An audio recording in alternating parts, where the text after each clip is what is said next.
Bonjour à tous, donc ici c'est Jean-Jean alias Jean-Jean la bricole et sur cette chaîne on parle crypto-monnaie. Alors aujourd'hui, comme convenu, je vais vous faire une présentation du DEX de Solana, le DEX numéro 1, Jupiter, un petit peu une présentation de A à Z, parce que vous allez voir, on peut faire ça très simplement. On peut swap ses tokens, mais c'est dommage de se limiter à ça. Il y a pas mal de fonctionnalités qui sont à mon avis très intéressantes. Et c'est ça que je voulais voir avec vous.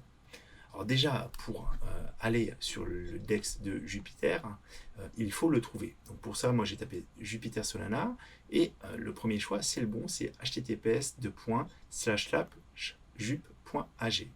Donc faites bien attention parce que si vous vous connectez à un faux site, vous pourriez perdre votre crypto, bien entendu. Voilà.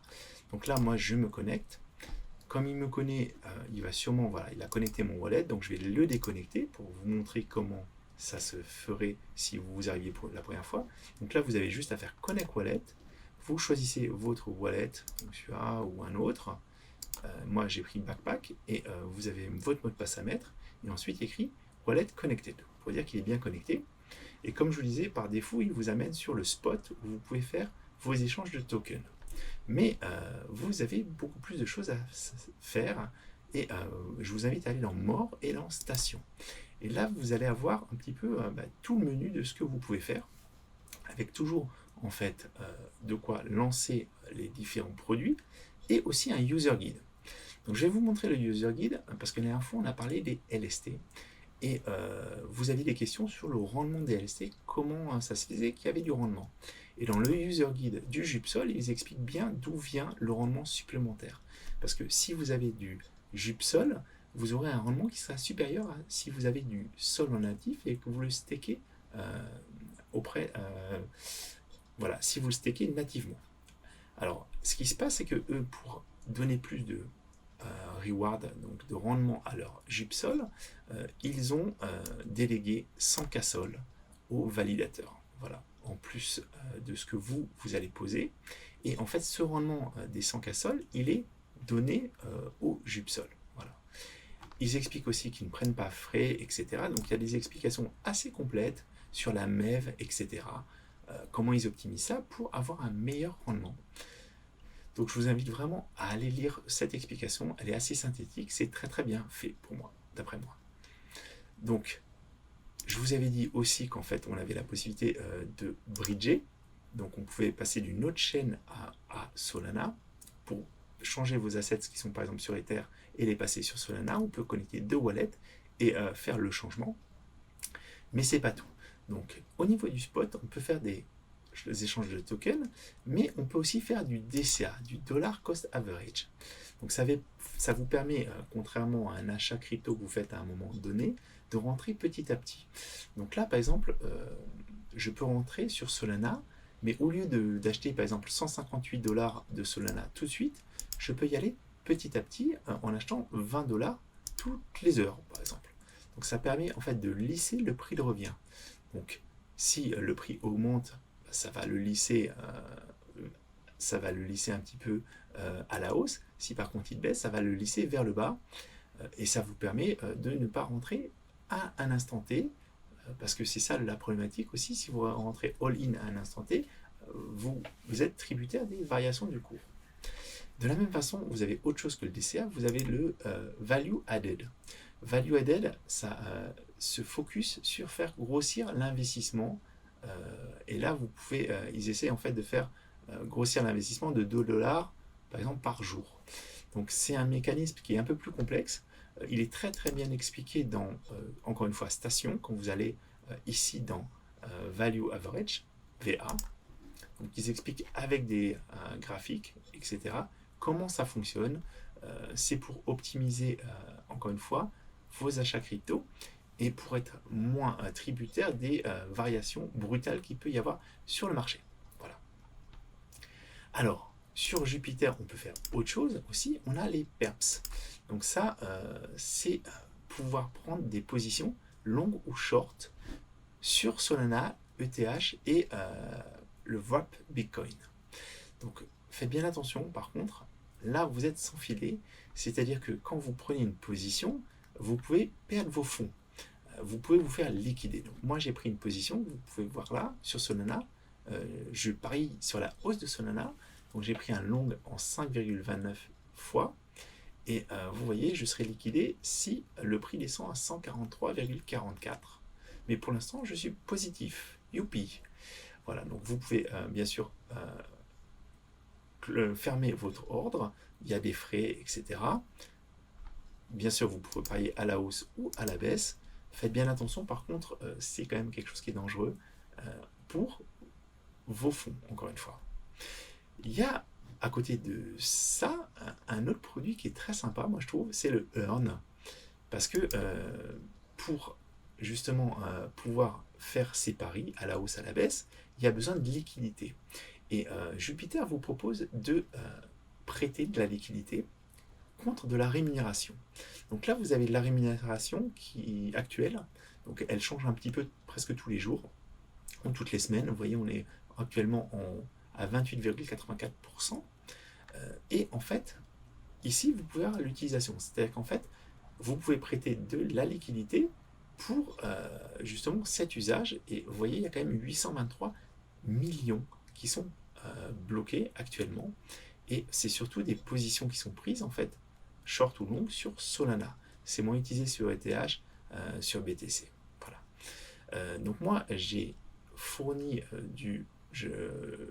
alors, le token qui est associé, c'est le JLP, pour Jupiter Liquidity Provider.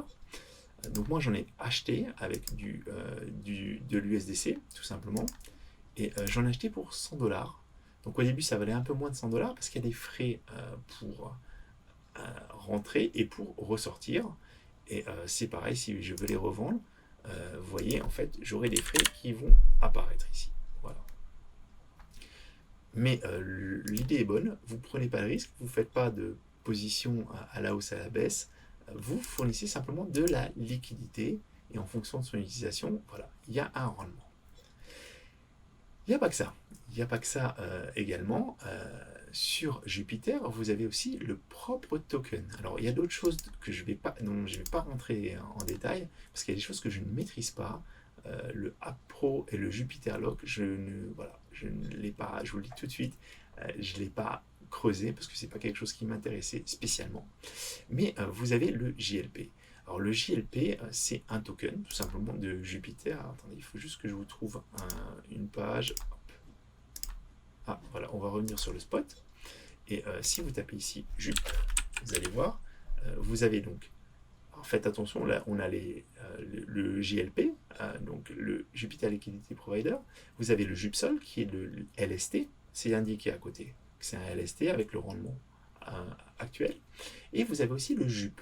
Et ça, le JUP, c'est un token de gouvernance.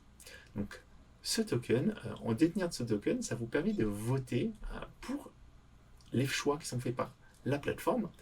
Et c'est pas que ça, parce qu'en fait, en contrepartie de votre vote régulier, vous recevez régulièrement un airdrop. Voilà. Donc moi, je vais vous montrer, parce qu'on va aller le voir. Pour ça, il faut aller... alors attendez, hop, c'est ça, je vais repartir ici. Vous pouvez toujours repartir par là. Et on va aller voir... Non, pour lui, on ne peut pas... Gouvernance. Alors, on va taper sur gouvernance. Et là, vous voyez, on a la proposition. Donc, on a le dernier vote en cours. Vous avez ma puissance de vote, qui est le nombre de JUP que je possède. J'en ai 930 là, sur ce wallet. Voilà. Et là, vous avez de l'historique des propositions. Et si je regarde ici, vous avez aussi le dernier airdrop que j'ai reçu, et je vais vous montrer. Donc, j'ai reçu 143 JUP et 19 cloud pour avoir voté, tout simplement. Pour avoir voté régulièrement. Donc, je vais vous montrer à quoi ressemble un vote, parce qu'il y en a un actuellement. Et vous avez l'historique des votes. Donc, avec les résultats, le bleu, je crois que c'est le oui, le violet, c'est le non, et le vert, c'est la troisième proposition. Donc, on va aller voir un petit peu le vote qu'il y a actuellement. Il est actif. Il faut voter entre le 25 octobre et le 29 octobre. Et la proposition, elle est ici. C'est aujourd'hui, la proposition, c'est qu'en fait, il faut 60 millions de JUP pour atteindre le quorum pour les votes. Et en fait, il propose d'augmenter ce niveau. Parce qu'en fait, comme on est rémunéré pour voter en plus, ils atteignent systématiquement plus de 60 millions de jupes très facilement, alors même que l'engagement n'est pas forcément là. Donc en fait, ils demandent, pour que les gens aussi s'intéressent et votent, ils demandent à soit augmenter de 60 millions à 120 millions, soit augmenter de 30%, alors le quorum pour 30% pour les jupes stackées avant chaque vote. Voilà. Ah oui, d'augmenter en fait à chaque fois de 30% pour voir aussi combien de personnes ont stacké les jupes et participent. Donc vous avez, ça c'est bien sûr la proposition un petit peu édulcorée, mais là vous avez la full proposition, je vais vous la montrer, où ils rentrent un peu plus dans le détail en fait, où ils expliquent pourquoi ils sont arrivés là, parce qu'en fait l'équipe vous demande de participer, mais vous avez aussi votre mot à dire du coup. Voilà. Donc moi je vais vous montrer, on va faire un vote sur ce wallet de toute façon, et ah oui voilà. Là, il vous montre en fait le 30% des jupes stackées, combien ça ferait. Et effectivement, en fonction des jupes stackées, ça augmentera. Donc moi, je pense que c'est plus logique en fait de faire un ajustement qui est par rapport aux jupes stackées, parce que normalement, c'est ceux qui vont voter. Donc c'est le choix que je vais choisir sur ce wallet. Donc, il y avait le choix aussi de le laisser à 60 millions. Donc moi, je vais choisir le choix numéro 2 et je vais voter. Donc pour voter, je vais tout simplement valider une transaction. Donc là, je vais mettre mon mot de passe pour me reconnecter. Donc fan de Monsieur TK 123. Il me demande un petit peu de Solana pour pouvoir faire le vote. Et regardez, vous avez avec succès voté à la proposition. Donc je trouve que la démarche est très très bonne, que ça fonctionne comme ça. Je vais vous montrer un petit peu, parce qu'on peut voir un petit peu toutes les propositions qu'il y a eu, réduire la supply pour les propositions, créer un groupe Reddit. Ils ont fait plein de choses. La première chose, le premier vote qu'il y a eu, c'était de choisir quel animal était le plus mignon. Donc il y a eu des votes qui ne présentaient pas énormément d'intérêt pour le projet, mais moi je trouve vraiment ça bien, parce qu'en fait ça incite les gens à utiliser Jupiter, et puis ça permet aussi d'aller dans une direction. Voilà, donc moi celle-là j'ai voté, donc normalement ça devrait être bon. Je ne sais pas si ça s'actualise tout de suite, il y a peut-être un petit délai. Voilà, elle est active, mais j'ai fait mon vote de toute façon. Bon, il va être pris voilà. Il va être pris en compte, j'irai voter sur mon autre wallet. Mais voilà, donc moi je voulais vous montrer un petit peu plus en détail tout ce que vous pouviez faire sur ce DEX. Donc n'hésitez pas, surtout si vous avez des questions, s'il y a des choses sur lesquelles je me suis trompé aussi, n'hésitez pas à le dire. Et faites bien attention si vous prenez des positions sur les perps, parce que c'est quand même pas rigolo de perdre ses fonds en se faisant liquider. Voilà, donc c'était Jean-Jean et je vous dis à très bientôt les amis.